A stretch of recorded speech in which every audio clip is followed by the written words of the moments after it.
Welcome to Guess the Elo series, where I would be analyzing your games and try to guess your Elo and your opponent's Elo. So it's going to be a very crazy series about chess.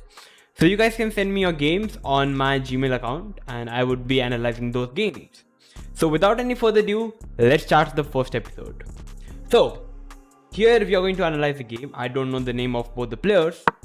So white starts with 1 e4. Black plays d5. White took the pawn and black captured the pawn. So we have a Scandinavian defense on the board. White played the move knight to f3. So I believe knight to c3 could also be a fine move attacking the queen. We have knight to f3. Black develops the knight and now we have knight to c3 attacking the queen. And now white is simply following the fundamentals of chess by developing its minor pieces. And here black played the move queen to a5. Okay, so already in this particular position, the queen is generally having 3 waves. Queen d6, queen d8 or queen f5. So black decided to play the move queen f5. So I'm already quite surprised. I believe both the players maybe are kind of strong players, as both the players already know the theory. Bishop to c4, developing the bishop.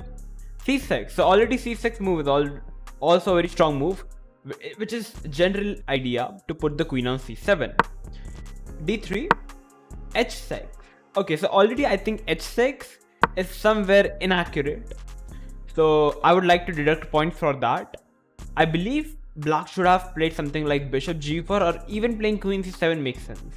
Pushing your side pawn where you have not really developed your minor pieces is already wrong. So I would like to deduct some points for black after right from the opening.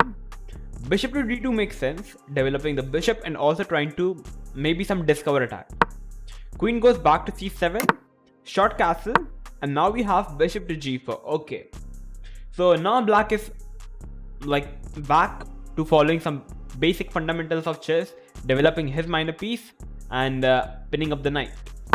Okay, white pushed the pawn, attacking the bishop, and now the question is, will black capture the bishop and knight, or will the bishop drop back? Okay, we have h5.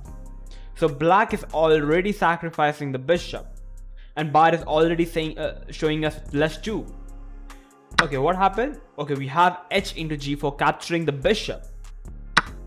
I believe, like, okay, h into g4, the bar dropped. So what is the best move? The best move is rook e1. Wow. What is the idea? If I try to play something like knight d7, now we can play knight to g5, sacrificing the queen, giving a check, giving another check, and going for capturing the queen. And this position is already winning for white. So wow, just wow. Okay, wow, because white is already couple of pawns up, 1 pawn up. Instead we have hg, hg, and now I cannot move my knight because I would be having mate in 1. So white played the move g3. Okay, makes sense. Now preparing to move the knight, but we have take, queen f3, still looking fine for white to be true. e6. Okay, maybe the idea could be to develop the bishop. Rook e1. Okay, so white is playing like simple chess, I would say. No real errors. Bishop to c5, bishop to e3. So already there was something better at the place of bishop e3. And first of all, the bishop deserves to be on c3 because it gives the bishop more scope, or even f4, sorry about that, or even f4 makes sense to attack the queen. Bishop e3 I believe is not the best. I think white could have played the move knight to e4 with the idea of attacking the bishop and the knight. If black takes over here, we can take back with the rook, and now we can get all the pieces into the game. And you can already see black is having a weak king in the center, which makes a lot of sense. But instead, white played the move bishop e3 and black went back with the bishop, not even going for capturing the bishop, which looks fine to my eyes. Knight d7, doing a long castle, maybe doubling up on the h file and attacking the king makes sense. Black's position is very solid. But instead we have bishop b6 going back with the bishop. b4. Okay, b4 is already out of my radar. b5 I think is the idea. But okay, let's see. Makes sense. Maybe a6, a4, Bishop a7. What is bishop a7 in the world? Bishop e3 makes sense because after queen e3, black can still play knight d7 and have a fine position, fine game.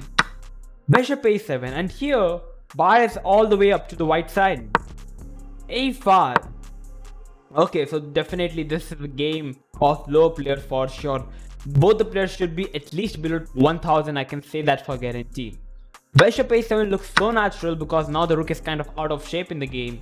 And now actually there is some tactics coming out, which is bishop e6, fe6, rook e6 check, king goes to f7, rook e1, getting all the pieces into the game, and the black king is very weak.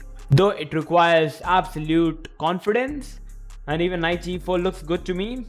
But yeah, it requires a lot of calculation and good positional understanding. So yeah, nothing wrong, bishop a7 was missed. But overall, bishop a7 is generally a fine move. For a5, maybe the idea could be to put the knight at the a4 and trying to cover the dark squares. Knight to g7, developing the pieces makes sense. King to g2. Okay. Maybe rook h1, but though king g2 was not really required. Once again, bishop a7 looks so natural because the rook is kind of out of game. And actually, once again, the tactics is coming up in the game, which actually makes the game interesting. But okay, king g2, knight goes to e5. So this is the main issue. White simply missed this very strong move, knight jumping on e5, and black took the bishop, and we have a check. Rook to h2 check. Wow. So if I take, we have knight g4 check and we lose the queen. If I go back with king to g1, okay, still just knight g4, and black is pretty happy with his position. If f3, I attack over here. Okay, knight. Okay, the queen is hanging. Okay, my bad. In the game, we had king h2. So first of all, I'm extremely surprised by the move of rook h2 check. Wow, it's a wow move. So I believe still like nearly 1000. I believe black is definitely higher rated than white. Takes knight g4 check. Takes knight g4. Okay, knight goes back. Okay, kind of waste of time. Black should have castled up. Rook h4, long castle, rook h1, c5. Okay, c5 is a very good move, I believe. Trying to attack over here. Knight e4, we have a knight raid. Queen to c6. Okay, queen c6 a very good move. Pinning up the rook with the idea of f5. Though the question is, will black be able to find this f5? Or is white has already seen this idea? Definitely white has missed it. f5, which was a blunder. White can actually take this pawn. And guess what? That's exactly what happened in the game. What black missed was white can now recapture this pawn as well. So instead, at the place of playing f5, rook d4 would have been simply the best, putting pressure over here. But instead we have f5 takes, and now rook to h7. Not going for capturing this free pawn when your rook is even hanging. So I believe white is very low rated. I believe now. I'm pretty sure. Rook goes to h7. Takes, check. Bro, you are just giving a check. It's not a mate. Check. Push the pawn. And now black is completely winning, I'm sure. I believe black is definitely a much stronger player than white. Black is just too good. Like the only problem that I felt in this game was bishop a7 was bad. h6 was bad. Okay, let's see how black finished it off. Check, check. Okay, queen h6 is already a mate. Queen he6. Okay, this is a mate. Actually, there are a couple of mates in the position, like 1, 2, 3. Okay, we have a check. The king goes away. Check. White could have simply took the queen. I don't know what black is trying to do. Takes, check, check, check. What is black playing? I don't have an idea, but eventually we have a mate. I guess maybe black is just playing around with his opponent. I believe black is definitely much stronger than white. Now it's time to guess the rating. I believe white's rating should be definitely lower. I'll go for 760 for white and black should have a rating of 830. Yeah, so 760 for white, 830 for black. Let's check out the rating. Okay, so with the white pieces, James Lecter was playing, who has an elo of 799. White is having 799 of elo, okay. Black was having 794 elo. Black is having much less elo compared to white. And Nakaba Edits, I know this guy. He's one of our viewers, so yeah, definitely much stronger. Okay, Nakaba Edits simply crushed James Lecter for sure. There was couple of mistakes in the game, but eventually Nakaba Edits win. Okay, definitely my guess was 760 for James Lecter. Nakaba Edits should have had around 830 elo, but okay, kind of close, I believe. Next time, as we keep going on, you guys can send me your games.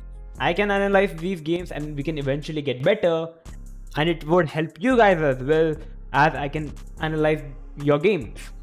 So it was very much fun to be true. Make sure to tell me in the comments below how did you like the first episode, and if you are new to our channel and if you enjoyed the video, make sure to like and subscribe.